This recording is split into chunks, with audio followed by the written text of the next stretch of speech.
If you are anything like me, it seems like YouTube decided to put its entire brainwashing power to convince you that Succession was a great Shakespearean masterpiece. Okay, it was a masterpiece in many aspects, including great cinematography and amazing actors. Video after video I keep hearing the same thing, that the two most key phrases in the whole series is, "You're not serious people," but you are not serious people. And "We are all bullshit." Hey, we are bullshit. We are bullshit. You are bullshit, man. I'm fucking bullshit. I also hear all those ideas about what the water means, what the sun means, and everything else.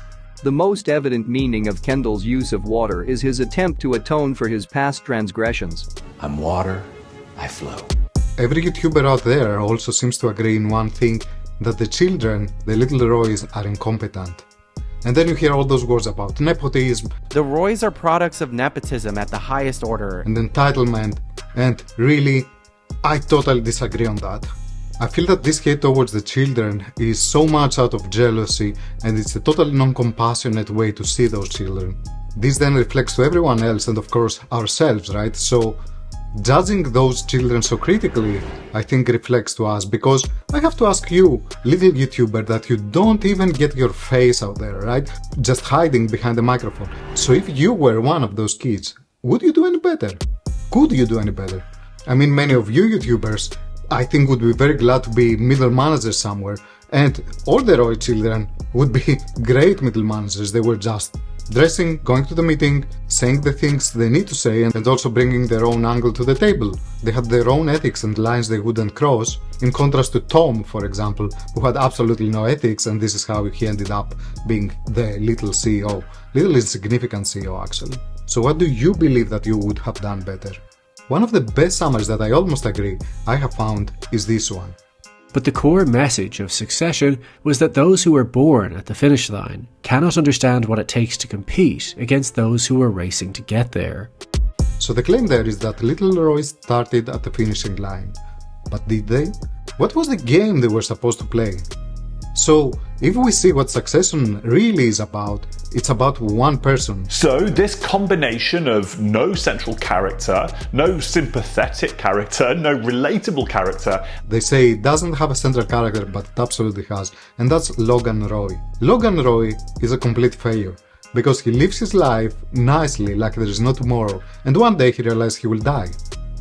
And then he goes like, oh shit, I have to take care of the succession of this company.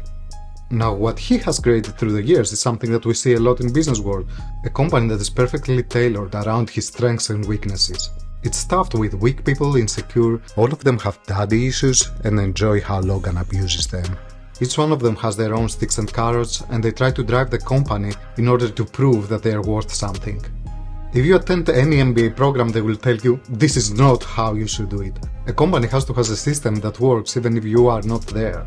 So when one day Logan wakes up and says, oh, probably I will die, he just creates another game. I think it's time to play the game. Makes the children compete, and he even brings some external competition in the form of Matsson.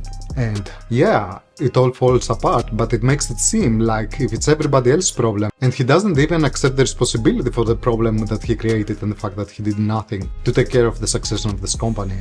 I think the game they are called to play is being Logan Roy, abused and abusive exactly in the way he is, and neither me nor his children, but not even Matsson, is really at the finishing line in this game.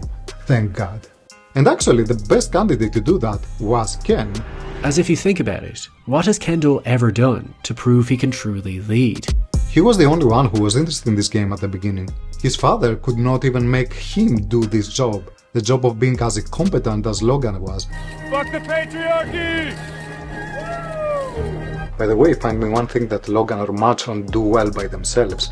All they do is make other people compete, and other people solve the problems with them in some way that is by no means optimum. And in the process, they just leave dead bodies around. This is not good, right? History is littered with marquises who are only remembered by their servants.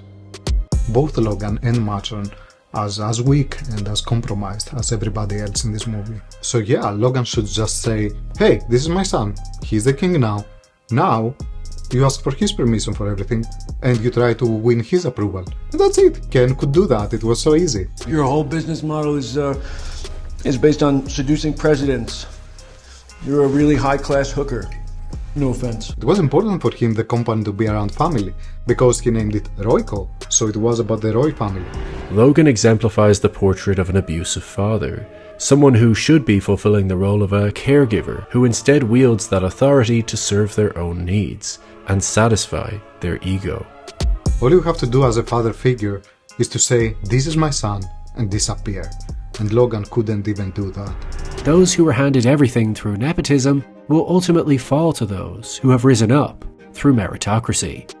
Now the idea that Logan and Matsson are somewhat more capable and what won at the end is meritocracy. It's very annoying to think that way, very damaging to call Logan and Matsson capable and call this thing meritocracy.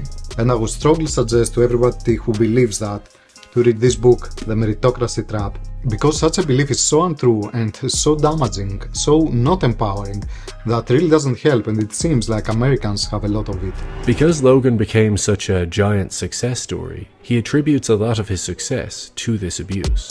Both Logan and Matsson were in the right place at the right moment. They were themselves. They didn't have to play stupid qualification games. They were born good fit for their timing and their environment. They did random stuff, lots of mistakes, many more than what Ken did with his acquisition, and somehow they were lucky enough many times in a row.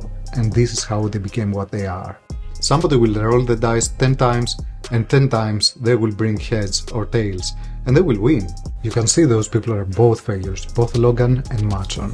But still, they are heads of their enterprises because somebody had to be there.